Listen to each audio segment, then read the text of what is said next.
NCCA, National Commission on Culture and the Arts Commissioner. Also, the NCCA Legal Counsel. Also, a former Press Secretary of the Philippines, Attorney Trixie Angeles. Let's give a hand of applause.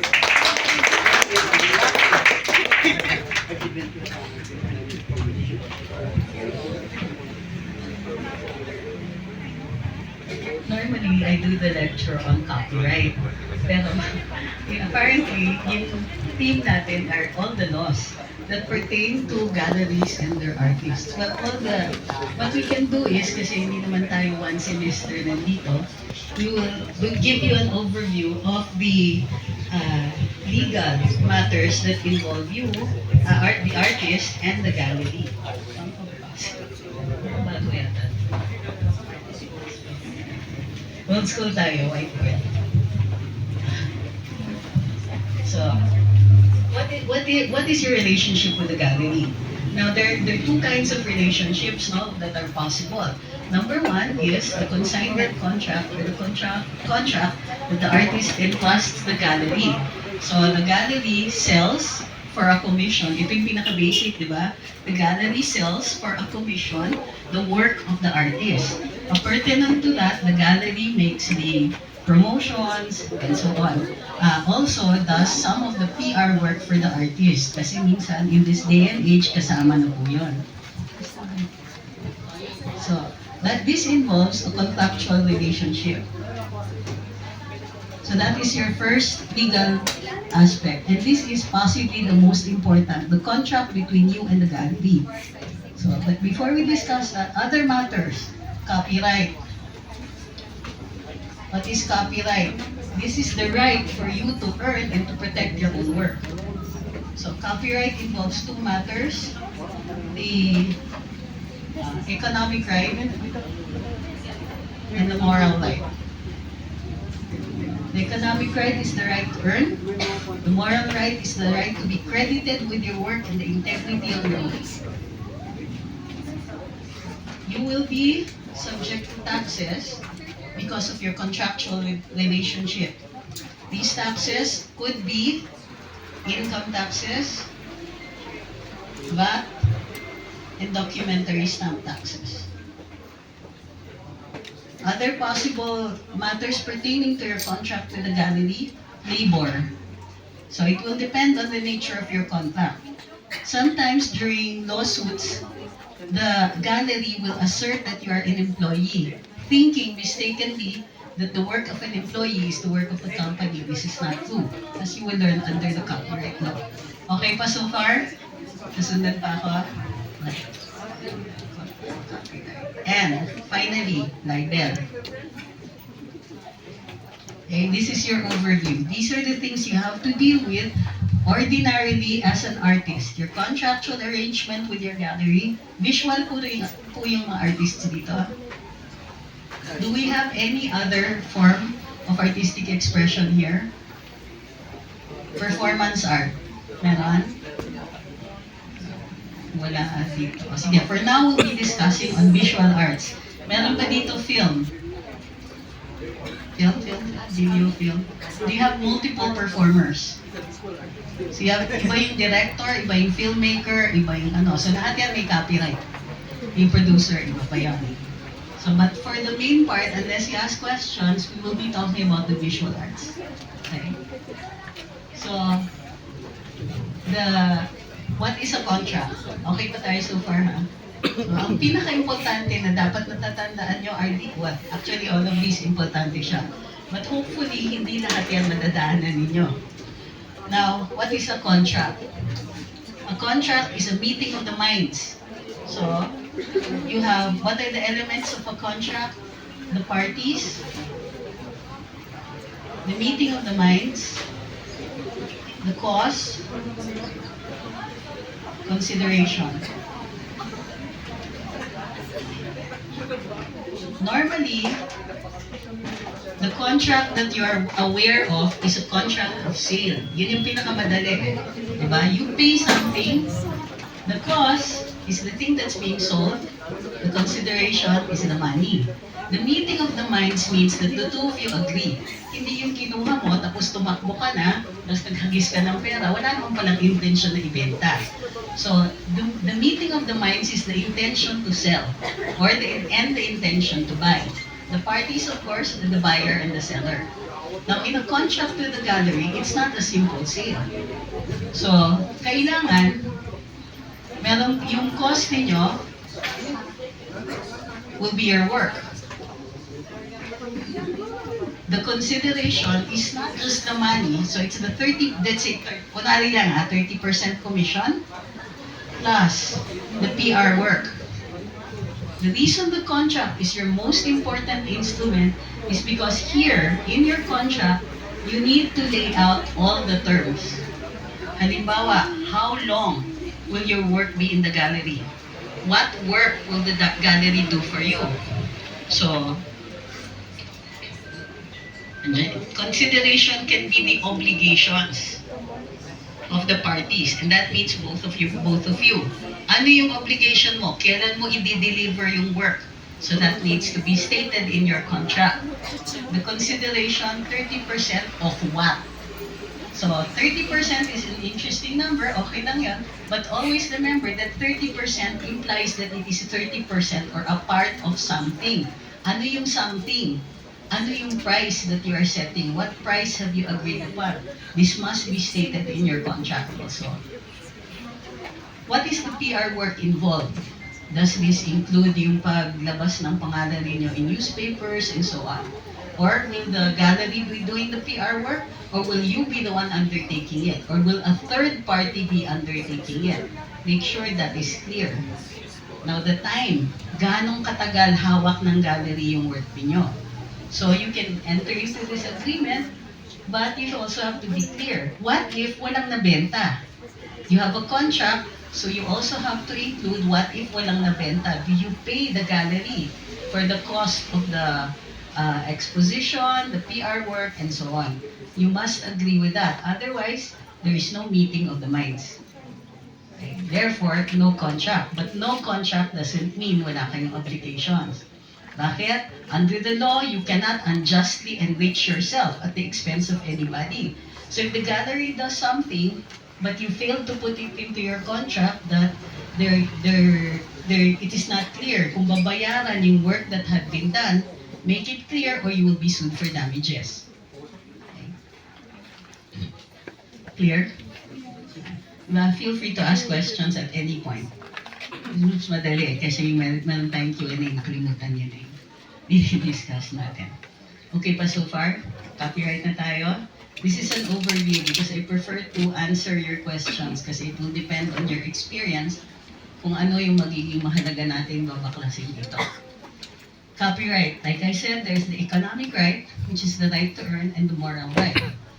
Pertinent to the economic right is what we call a follow-on right, also known as the right to resell. Fortunately, since the time I left NCCA, umandar ang Copyright Office and they created an IRR for the copyright law, including what to do dito sa right to resell. Do you know that there is a right for you to earn on the resale of your work? Hindi nyo alam, this is the reason bakit kayo nagre-register ng work ninyo. You registered for copyright purposes. The registry is with Intellectual Property Office. Now, in your contract here, also part of your consideration is, well, it depends. Now, do you have also a work which is resale? So let's say a gallery comes, acquires your work, and then resells it. Although you have no contractual obligation to that gallery, you can earn from the resale. Which goes back to your original contract. Dapat, meron dito kasama yung registration of the sale. There is a registry in the Intellectual Property Office. So, i-register nyo yung work, i-register nyo yung sale. So, therefore, part of your copyright obligation is to document and register your work. Bakit? Well, of course, baka kayo maging national artist, lumilip ng lulutang-lutang yung mga works niya that are out there, people will be able to make money off them. Kawawa naman your heirs, kawawa naman kayo.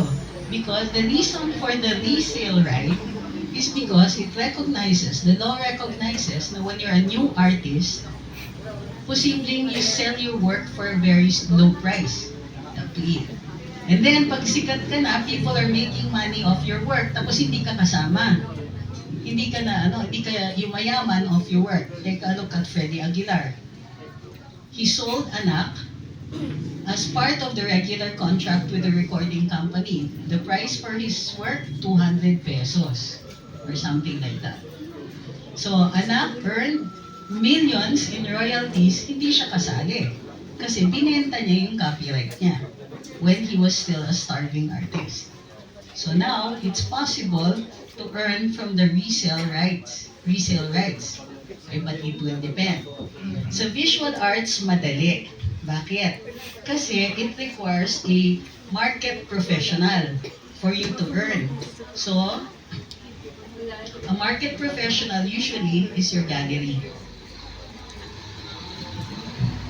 Yung right to resale, hindi kasama dyan yung mga private sales. Your first sale, you sell to a private seller. Wala pang yan. So that there's no right to resell. Private seller goes to a gallery, resells your work, kikita ka doon. So the gallery or the market professional market professional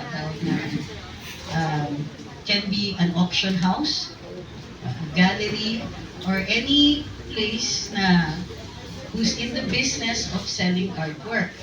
So kahit tiyanggian yan, if they have documentation and they have receipts. You must include in every first sale of your work, doon sa inyong may contract to sell kayo, including your contract to sell, even if it's not through a gallery, that your work is registered and that you retain your right to resell. Your follow-on right should be in your contract so that you must be informed of any subsequent sale. Okay. You don't have to state in your contract that the sale has to be with a market professional. It's being written in the law. So if the subsequent sale is a private one, wala rin kayong right doon. Now, how much is your royalty on the resale rights? Pag over up to 300, check up to 300,000 yan. Pag up to 300,000 pesos, ay 150 lang pala. Pag up to 150,000 pesos, that's 5%.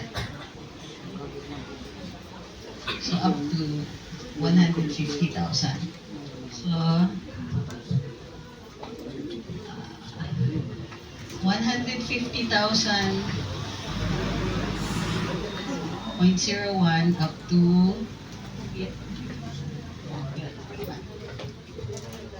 350,000. This is 4%. 350,000 and 1 centavo up to 1 million to. 600,000. That's 3%. From 600 to 1 million, that's 2%. 1 to 2 million, 1.5, ay 1 million point 01. 1M plus 0.01. Tapos at 2 million plus 0.01 and above 1%. So if you sell na mahal, so it is in your interest that your work increases in value. So this is part of your economic right. So what is included in the economic right aside from the follow-on right? It's your right to earn royalties. Okay. the right to reproduce and earn royalties at the same time. The right to reproduce is also part of your copyright, but you also have, so economic right means yung kikita ka. So this means that the artist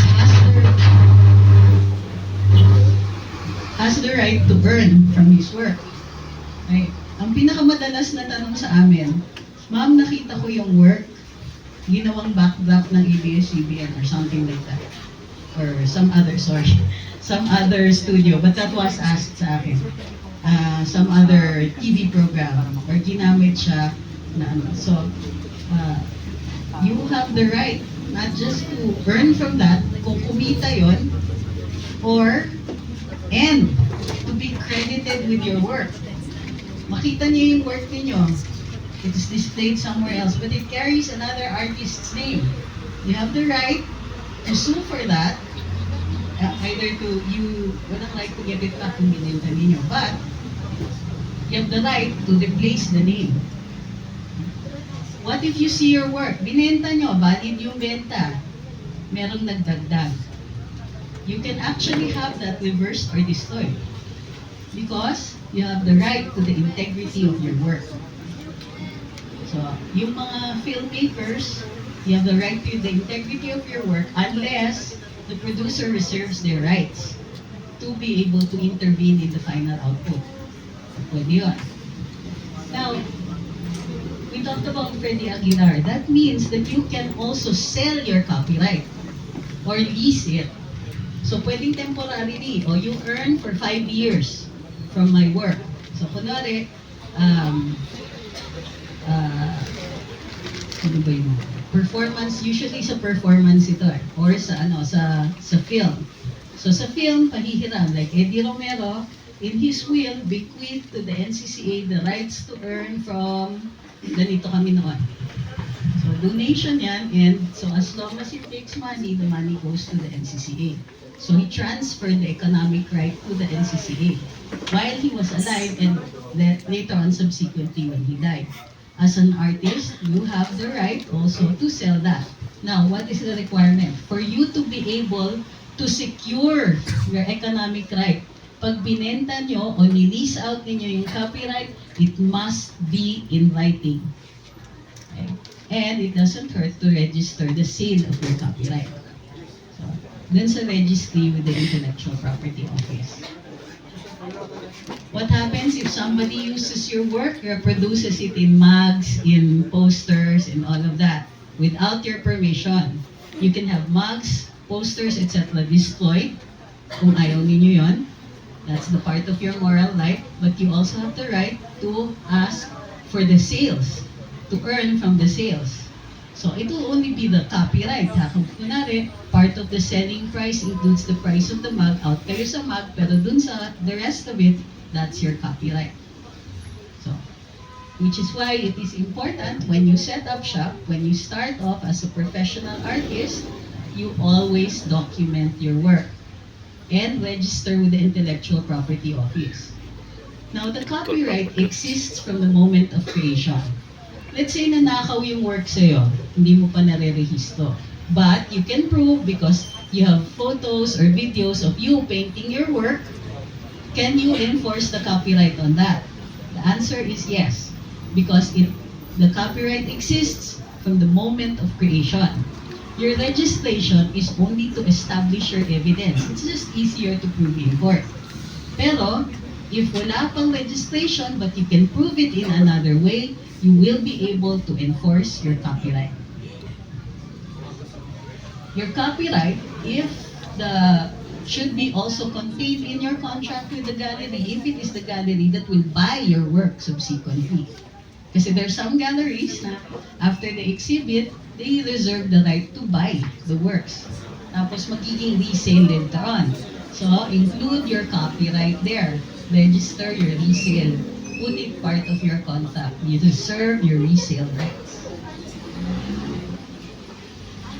What is not covered by copyright? Lithographs, prints, etc. Kapag it is intended for mass production, so not the original work itself. So there is an intention to make copies of it and for the artist to earn from those copies.